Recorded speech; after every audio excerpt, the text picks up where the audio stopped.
Hello and welcome. You're watching Cricbuzz Live. My name is Tanay Tiwari. This is the first T20I between India and South Africa. India won the toss, opted to field first. South Africa came in to bat, and they were in for some real good treats from India's new ball bowlers. Arshdeep Deepak Chahar just ran riot inside the power play. At one point, South Africa were 9 for 5. So this score, while it may look bad in isolation, but when you figure in the context of it all, 20 overs, 106, that's not a bad comeback at all. With me, Mr. Ajay Jadeja, Parthiv Patel on the show. Gentlemen, welcome. And PP, you'd say this score is a very good comeback from 9 for 5. Yeah, absolutely. I think if you look at, as you rightly put the nail on head, when you're 9 for 5 and you can still, can't get a team out. So that's something where South Africa would be looking at this slightly positive here that, Maharaj definitely batted really well. He got 41. Wayne Parnell, made a comeback and he got 24 as well. So, yeah, obviously, I thought Aiden Markram was brilliant the way, he was handling when everyone was just going down with the pin. But the way Aiden Markram was playing those shots, I thought he was brilliant today. But yeah, then we want to give credit to Indian bowlers the way they started off this game. Yeah, correct. And AJ, that's the one thing we talked about as well, and you spoke about right before we were ending our pre-show that there would be some element of the breeze that this in this game that will be played a part in. I mean, with the ground dimensions, we also saw the grass on the track, but yet you've got to bowl in the right areas. And how good was Arshdeep, especially that first over that just kind of set things up for India. What a day India's had, and Arshdeep especially. I mean, that over that you see on your screen maybe started with a little bit of luck with Quinton de Kock getting out to a ball that should have been hit for 4. But those last two Ws that you see, those were a treat to watch. I mean, for a purist in cricket who likes to see quick bowling or spin bowling, where you see pure skill, because that was swing bowling at its best. You were talking about Riley Russo and so much of strike rate and the form that he's coming from. That man couldn't get his foot forward. With an outside edge, ball moving away. And then, Killer Miller walks in and the ball moves the other way back. And it was almost as if, we play computer games and you control that ball where you want that to go. That over was so good. I mean, anybody who looks at numbers today at the end would say, what is he talking about? He's got 32 or 32 for 4 or something. But, that first over and the first 3 overs were outstanding. Yeah, and when you've got conditions to your credit, PP, you can sometimes perhaps be a little carried away. But that wasn't the case. As AJ said, that one dismissal of Quinton de Kock perhaps wasn't the ball that he was trying to bowl, but the others, especially Russo and Miller, were spot on with their lengths and everything that had to be. That's exactly what I was going to say. I think sometimes when you ball swinging that much, there's a tendency of getting carried away, or if you have so much of bounce, or then bowlers try to bowl too many short balls. But here I thought the Arshdeep and Deepak Chahar both bowled brilliantly into right areas.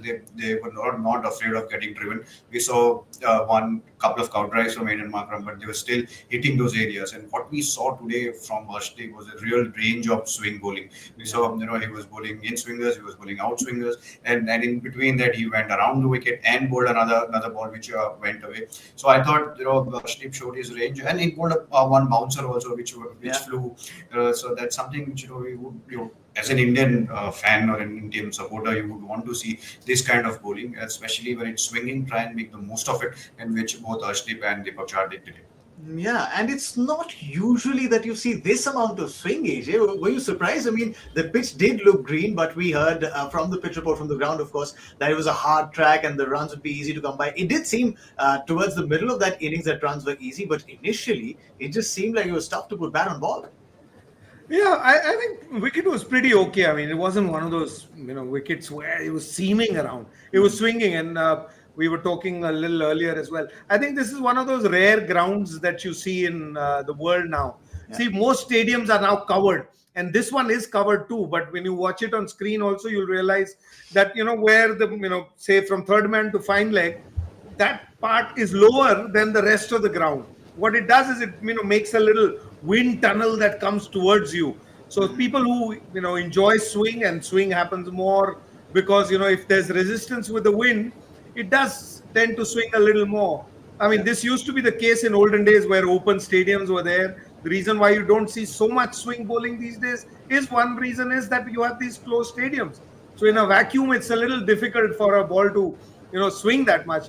But today, the other thing was that you had both of your swing bowlers bowling at the top. Yeah, I mean, correct. had you had Bumrah or somebody who's not, Bhuvneshwar Kumar must be missing the Yeah, opportunity, correct. or he must be ruining the opportunity that would have bowled at this ground, because both these guys like to swing it. Deepak Chahar actually always thrives on swing, Yeah. but today even Arshdeep could also swing the ball. And this is what you do when conditions are favoring you. You try and make the most of it. And today I thought our bowlers were fabulous, because in the same ground, same conditions, slightly older ball, you didn't see Harshal Patel move it, because Yeah, Harshal's correct. not one of those bowlers who tries to swing the ball or needs that kind of help for the swing. He's a different kind of bowler. But these two at the top made full use of the opportunity that they had today. Yeah, and on that Indian bowling card, the one thing that you see, PP, the one thing that you don't see usually in T20 cricket, regardless of the team you're talking about, is the number of dot balls. Everyone's in double digits, and that was set up by the initial spell by Arshdeep and Deepak Chahar. Yeah, I mean, when you are 5 down for 9 runs, you don't have too much of Yeah. choice. You try and see, just try and drag the game till 20th over. Try and see, if we can get to 120, 130, maybe get a game, make a game out of it. That's where you will get certain kind of phases. And I thought, when you have experienced bowlers like R. Ashwin and Akshar Patel, who've done really well in T20 format, they're not going to give you those easy runs. They know. The job is almost after, and they didn't try to act smart. They were just bowling into the wicket. They're not trying to buy those wickets. Usually there is a tendency of, when you see that it's a 30 for 5, you come into bowl and say, there is a chance here for me to take a couple of wickets. You maybe try and bowl, flight the ball, but that didn't happen. That's why the experience comes into play of Ashwin and Akshar Patel. And today I think we saw something else from Ashwin as well. Usually we've seen those right-handers, we've seen a bit of leg cutters. Today there was one in ducker as well, kind of in swing kind of a ball. The slider. So, slider. So it wasn't a slider. It was like a proper leg. Okay. It wasn't. Yeah, it was like a proper in swing kind of a ball. So I mean, he made use of the swing also, not just the spin of the wicket. Yeah, correct. When something's on offer, you can trust Ashwin to make full use of it. Yeah. But let's have a look at South Africa's playing 11 now, AJ. The one thing is they've staged a comeback of sorts with the bat, 106 on the board. They can at least fight with that total. They've seen the conditions on offer. But do they have the bowlers to exploit the most of these conditions? In their paces, they have Kagiso Rabada, Andre Knoke, Wade Parnell, of course. But do they have an out-and-out swing bowler, or will they miss one now? I mean, they don't have an out-and-out swing bowler, the kind that we have. Deepak Chahar is probably, a specialist at that, or Bhuvneshwar Kumar. But what they do have is a bit of pace. And if with the pace, even if it swings less compared to, when rather than going just straight as gun, as a bullet comes out, if there's pace and it swings even a little bit, it actually troubles you more than somebody who's swinging it, many miles but is got no pace. And you saw that with Deepak Chahar being handled by Makram. Parthiv was talking about how well he played, and I also thought he played really well. Whereas when you don't have that kind of pace, then the batsman can counter the swing in that case. But what these guys have, Rabada, Nokia, especially, if they can, pitch it in line, keep it in place, it'll start asking questions. Because what happens is, when you have a 180 total, the batsman is not worried about getting out, or he can take chances or get after you. But when you're only chasing this total, if you're a couple of wickets down, the guy at 3 and 4 and 5, they will not be able to take those chances. Yeah. So they have the firepower, but it's too small a total. And India bats all the way down to 9.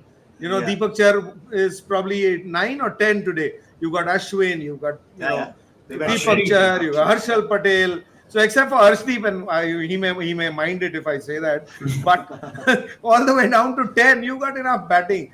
Yeah. I would not, bring that thought also into my mind. I hope I'm right in this case, but this is a funny game. When we started, we all thought it was 180 total. Yeah, and Parthiv, I mean, yeah.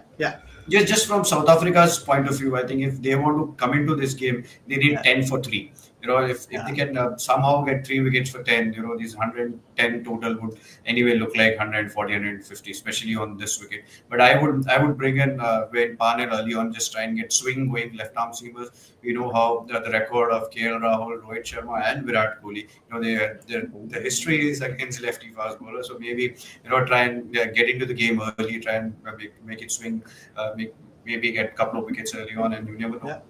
As for the Indian batters, you'd say adapt the approach that Markram had, perhaps step out a little and try and cover for the swing, because the other batters who were tied to the crease really found it difficult.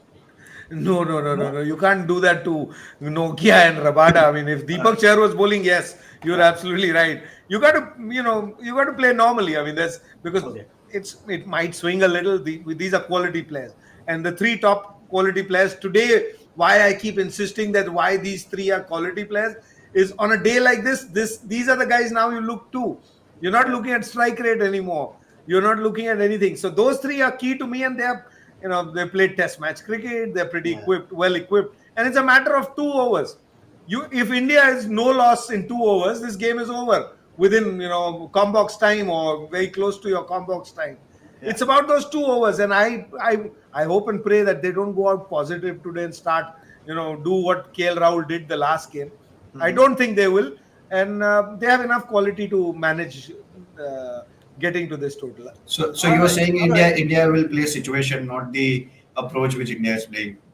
So it's all about coming down to situation. Should.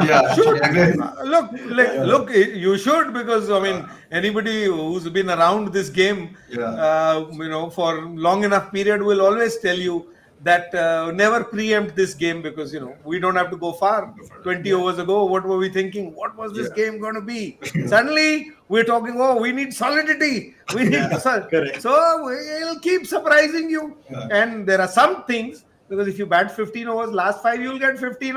Even these guys got almost 50 in the last 5. That they did. That's so true. They were 63 at the end of 15, and then they ended up with 106. So then on cue, our power play prediction. PPP, how many are India getting? I would say 35 for 1 or 36 for 1. All right, 36 for 1. AJ? 42 for 1. All right, 36-42. I say 39 for no loss. Right there in the middle. Also, you are the best. We want you to be correct. Thank you. But also, are we coming back for Cricbuzz Combox? Or are we not? 10 overs, say. Depends on our bosses, what they feel. No, but I'm saying are India wrapping it up that early? That's another prediction. Prediction game number 2. 14th over. 14-15. Yeah. All right. Then we'll see you at the end of the 10 overs with Cricbuzz Combox. That's all on Cricbuzz Live. Thank you, AJ. Thank you, PP, for joining us. Thank you to all of you as well. We'll see you soon.